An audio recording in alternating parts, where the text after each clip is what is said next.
9th షెడ్యూల్లో వాటిలో చేర్చకుండా ఇది సాధ్యమా? రాజ్యాంగంలో 9వ షెడ్యూల్లో తమిళనాడులో, కేరళలో, కర్ణాటకలో చేర్చారు కాబట్టి ఇక్కడ ఇంప్లిమెంట్ అవుతుంది. బట్ 9th షెడ్యూల్లో చేర్చకుండా 42% ఇప్పుడున్న పరిస్థితిలో ఎస్సీలకి 15% రిజర్వేషన్ ఉంది. ఎస్టీలకి తెలంగాణలో 6 ఉండాలి. కేసీఆర్ టైంలో 10 చేశారు, 25.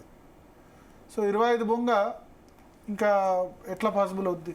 15 + 6 21. బీసీఈ మళ్ళీ ముస్లిం రిజర్వేషన్ అదొక 4% ఉంది. సో నేను ఇక్కడ ఏం చెప్తున్నానంటే, ఇప్పుడు నా పుస్తకం ద్వారా కూడా ఈ ఓబీసీల పోరుబాట దీని ద్వారా కూడా అక్రాస్ ఇండియా చేసినటువంటి మా సర్వే, అంటే మేము మా టీం ద్వారా సర్వే చేయించడము, ఎక్స్పర్ట్స్తో మాట్లాడడము, ఎస్పెషల్లీ యూనివర్సిటీ ప్రొఫెసర్స్తో మాట్లాడిన తరుణంలో ఇప్పుడు జరుగుతున్నటువంటి, అంటే ఈ 35 సంవత్సరాల మండల్ కమిషన్ అయిపోయిన తర్వాత ఇప్పుడు పొలిటికల్ రిజర్వేషన్స్కి వచ్చేసరికి అది లోకల్ బాడీసా లేకపోతే చట్టసభల అని చూసుకున్నట్టయితే ఈ 50% ఇందిరాసాని కేసులో ఏదైతే అప్పర్ లిమిట్ ఉన్నదో దీన్ని వన్స్ అండ్ ఫర్ ఆల్ కేంద్ర ప్రభుత్వం మరియు రాష్ట్ర ప్రభుత్వాలు కలిసి ఒక నిర్ణయం తీసుకోవాల్సినటువంటి సమయం ఆసన్నమైనది.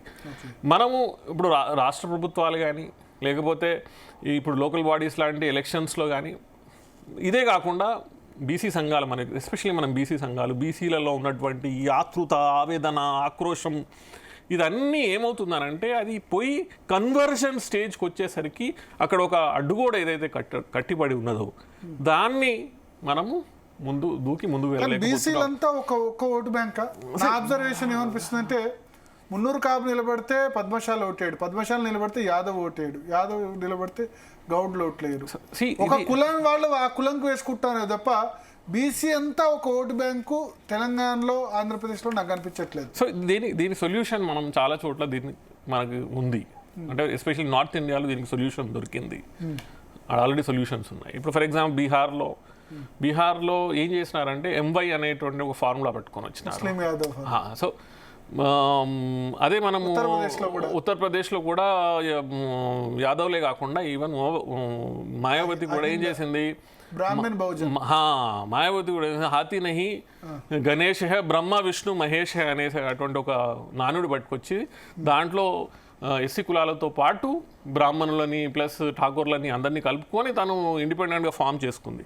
నేనేమంటున్నానంటే ఒకటి ఆస్పిరేషన్స్ మనం చాలా ఇంపార్టెంట్గా అర్థం చేసుకోవాల్సింది ఏంటంటే, ఈరోజు బీసీలు ఎందుకు ఇంత ఆతృత ఆవేశంతో ఉన్నారు అని అంటే, ఎక్కడో దగ్గర మాకు రావాల్సినటువంటి ఫలాలు రాకపోవడమే కాకుండా మాకు అసలు ఈ వ్యవస్థలో మాకు స్థానమే లేదా, అంటే మేము ఇంపార్టెంట్ కాదా, మేము అవసరం లేదా, అంటే సుమారు 52% ఉన్నటువంటి అంటే ముస్లింలు పక్కన పెట్టండి, హిందూ బీసీలే మనం చూసుకున్నట్టయితే 1983 అసెంబ్లీ ఎలక్షన్స్ నుంచి ఈ రోజు వరకు కేవలం 18 to 19% బీసీలే ఎన్నికైనారు తెలంగాణ అసెంబ్లీకి.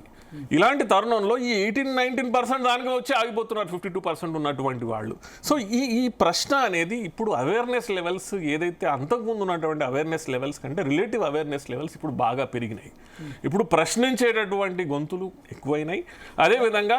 అదేవిధంగా మనం ఎక్కువ చూసుకున్నట్టయితే యూనివర్సిటీస్, కాలేజెస్లో దీనికి సంబంధించినటువంటి అవగాహన సదస్సులా లేకపోతే చర్చలా ఇవన్నీ బాగా పెరిగిపోయినాయి. ఈరోజు యువత చాలా కోపంతో ఉన్నది. ఎందుకు ఈవెన్ 27% ఏదైతే ఓబీసీ రిజర్వేషన్ కల్పించలేదు దాన్ని కూడా పూర్తిగా చాలా ఇన్స్టిట్యూషన్స్లలో దాన్ని ఇప్పటికీ చాలా ఇన్స్టిట్యూషన్స్లో పూర్తిగా ఇంప్లిమెంట్ చేయలేకపోవడం, కేంద్ర విద్యా సంస్థలు జరగట్లేదు. ఇంకా చాలా మటుకు ఇన్స్టిట్యూషన్స్లో ఇప్పుడు అంత ఎందుకండి, మొన్న సుప్రీంకోర్టులో గౌరవ సుప్రీంకోర్టులో మొన్న గవాయి గారు వచ్చిన తర్వాత, గౌరవ గవాయి గారు జస్టిస్ అయిన తర్వాత మొన్న వాళ్ళు ఎస్సీ ఎస్టీ రిజర్వేషన్ ఇంప్లిమెంట్ చేసినారు. వాళ్ళ కింద స్టాఫ్కి. సో ఇలాంటి సన్నివేశాలు మనం చూస్తున్నప్పుడు అందుకే ప్రభుత్వాలు, ప్రజలు, ఎస్పెషలీ సివిక్ సొసైటీస్ అందరూ అర్థం చేసుకోవాల్సింది ఏమిటంటే, ఈ పెరుగుతున్నటువంటి ఈ యాస్పిరేషనల్ క్లాసెస్ ఏదైతే బీసీలు ఉన్నారో ఈ యాస్పిరేషనల్ క్లాసెస్లో పెరుగుతున్నటువంటి ఈ వాళ్ళ ఆశయాలని ఛానలైజ్ చేసి ఒక డైరెక్షన్ ఇవ్వాల్సినటువంటి అవసరం ఉన్నది. దానికోసం ప్రభుత్వాలు ఖచ్చితంగా పనిచేయాలి. సో ఏం చేయాలి? ఇప్పుడు 42% రిజర్వేషన్ ఇప్పుడు రాష్ట్ర ప్రభుత్వం చెప్పింది, గవర్నర్కు పంపించింది, ఆర్డినెన్స్ జారీ చేస్తారట. చెల్లుతుందా ఇది? ఆర్డినెన్స్ జారీ చేయడం చాలా స్వాగతయోగ్యం. కానీ నేను ఇందాక మనం చెప్పుకున్నట్టు లాస్ట్ 10 సంవత్సరాలలో ఏం జరిగిందని మనం మాట్లాడుకున్నాం. 7 రాష్ట్రాలు చేసిన అన్ని కొట్టివేయడం, ఎక్కడ ఇంప్లిమెంట్ కాలేదు. 50% పైన ఏది అవ్వలేదు. సో నేనేమంటున్నానంటే, ఏ రాష్ట్రాలు మళ్ళీ ఒకసారి చెప్పండి. నేను మీకు మహారాష్ట్ర, ఛత్తీస్గఢ్, జార్ఖండ్, ఈవెన్ మధ్యప్రదేశ్లో కూడా ముందు పెంచినారు. ఎన్ బ్లాక్ పెంచడం జరిగింది. 14% నుంచి 27% పెంచినారు. 50% క్రాస్ అయిన తర్వాత దాన్ని కూడా క్రాష్ చేయడం జరిగింది. కర్ణాటక, బీహార్, ఎన్ని రాష్ట్రాల్లో దాన్ని. సో 9th రాజ్యాంగంలో 9వ షెడ్యూల్ సవరిస్తే తప్ప ఇవన్నీ కూడా కోర్టులో నిలవడానికి చాలా కష్టం. తెలంగాణ రిజర్వేషన్లు కూడా నిలవడానికి కష్టం. కోర్టుకు పోయారంటే కొట్టేస్తారు 100%. ఇప్పుడు అంటే ప్రస్తుతం ఉన్నటువంటి అంటే నేను నెగటివ్గా నేను మాట్లాడడం లేదు. నాకు ఆశగా ఉంది. ఎందుకంటే 42% ఇంప్లిమెంట్ చేస్తే మంచిదన్న ఆలోచన చేయాలి కూడా అని స్వాగతిస్తున్నాను కూడా. అదే విధంగా మనం ముందు ఏం జరిగినాయి గత 10 సంవత్సరాలలో ఈ వివిధ రాష్ట్రాలు తీసుకొచ్చినటువంటి ఇలాంటి సిమిలర్ చట్టాలు ఏమైనాయి? సిమిలర్ చట్టాలు ఎక్కడ ఇంప్లిమెంట్ కాలేదు. సో దీనికి అల్టిమేట్ సొల్యూషన్ ఇందిరాసాని కేసులో అక్కడికి వెళ్ళి మొన్న ఏ విధంగానైతే ఈడబ్ల్యూఎస్ రిజర్వేషన్ ఇంప్లిమెంట్ చేయడం జరిగిందో, ఇప్పుడు ఈడబ్ల్యూఎస్ రిజర్వేషన్ ఇంప్లిమెంట్ చేసినప్పుడు ఏం చేసినారనంటే ఆర్టికల్ 15(6), ఆర్టికల్ 16(6)లో కొత్త ప్రొవిజన్ని ఇరికించి ఈడబ్ల్యూఎస్ రిజర్వేషన్ పట్టుకొచ్చినారు. అదే మన ఎస్సీ, ఎస్టీ, ఓబీసీ రిజర్వేషన్కి సంబంధించిన వీటన్నిటిలో మాత్రం 54, 16(4)లో దీంట్లో ప్రొవిజన్ చేయడం జరిగింది. దాన్ని ప్రతిసారి 50% దాటినప్పుడల్లా కొట్టివేయడం జరుగుతూ ఉంది. సో మనకి క్లియర్గా దీనికి ముందు కనిపించేది ఏమిటంటే, ఈ ఆర్డినెన్స్ ముందు కనిపించేది ఎవరో ఒకరు వెళ్తారు, దాన్ని ఛాలెంజ్ చేస్తారు. సో అల్టిమేట్గా ఇది సొల్యూషన్ కాదు అన్నట్టుగా మనకు అనిపిస్తాం. కోర్టుల్లో నిలబడడం కష్టం. ఇది కష్టంలాగా అనిపిస్తున్నది. నా రిక్వెస్ట్ ఏమిటంటే, అంటే సలహాగా ఒక అడిగినట్టయితే, రేవంత్ రెడ్డి ఒక సలహాలాగా అడిగినట్టయితే, దీనికోసం ఫస్ట్ థింగ్ మీరు తాత్కాలికంగా అసలు లోకల్ బాడీ ఎలక్షన్స్ చేయాలనుకుంటే మీకు కూడా మధ్యప్రదేశ్ మోడల్ ఒకటి సొల్యూషన్ ఉన్నది. నంబర్ 1. నంబర్ 2, మధ్యప్రదేశ్ మోడల్ని నేను కన్విన్స్డ్ కాదు. Plus at the same time నేను దాన్ని రికమెండ్ చేయట్లేదు. కానీ తాత్కాలికంగా అంటే మీరు ఎన్ని రోజులు లోకల్ బాడీ ఎలక్షన్స్ చేయకుండా ఆపుతారు? ఎన్ని రోజులు లోకల్ బాడీ ఎలక్షన్ జరుగుతాయి? కేంద్రం నుంచి ఫండ్స్ రావడమే కాకుండా అసలు అక్కడ మనకున్నటువంటి లీడర్షిప్ మొత్తం వచ్చేదే లోకల్ బాడీస్. ఇప్పుడు 1.5 year అయింది.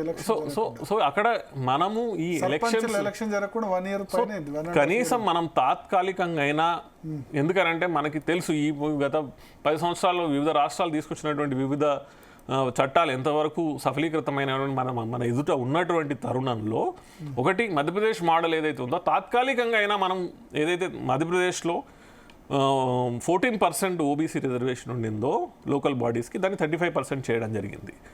యూనిట్ వైజ్ తీసుకొని ప్రతి యూనిట్ వైజ్ 30%, ఏకంగా 21%.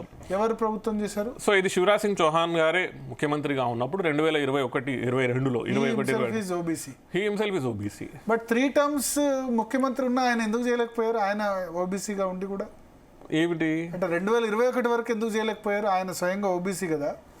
బట్ 21 వరకు, ఎందుకంటే ఆయన I think is chief minister from 2005. ఆయన 18 years చేసినారు. 4th term, అది 4th termలో మొన్న ఆయన చేసినారు. సో దాని పూర్వపరాలు నాకు పెద్దగా తెలియదు, ముందుకెందుకు చేయలేదని నాకు తెలియదు. కానీ ఓవరాల్ దేశం మొత్తంలో లోకల్ బాడీస్లో మా గౌరవ సుప్రీంకోర్టు చెప్పినట్టు ట్రిపుల్ టెస్ట్ చేసి 14% నుంచి 35% లోకల్ బాడీస్లో ఓబీసీ రిజర్వేషన్ పెంచిన ఏకైక రాష్ట్రం అది మధ్యప్రదేశ్.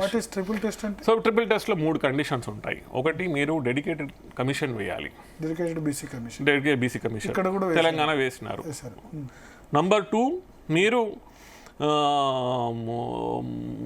మీకేంటంటే ఈ ఎంపెరికల్ డేటా కావాలి కాబట్టి మీరు మొత్తం ఏవైతే లోకల్ బాడీస్ ఉన్నాయో లోకల్ బాడీకి సంబంధించినటువంటి సర్వే చేసి మీరు ప్రతి యూనిట్ అంటే ఇప్పుడు మనకి గ్రామ పంచాయతీ యూనిట్, మనకి మండలం యూనిట్, జిల్లా పరిషత్ ఒక యూనిట్, మనకి మున్సిపాలిటీల యూనిట్, మున్సిపల్ కార్పొరేషన్ల యూనిట్, ఇలాంటి ఈ యూనిట్లల్లో ఎస్సీలు, ఎస్టీలు, ఓబీసీలు ఎంతమంది ఉన్నారు అనేది లెక్క వేయడం. అది 2.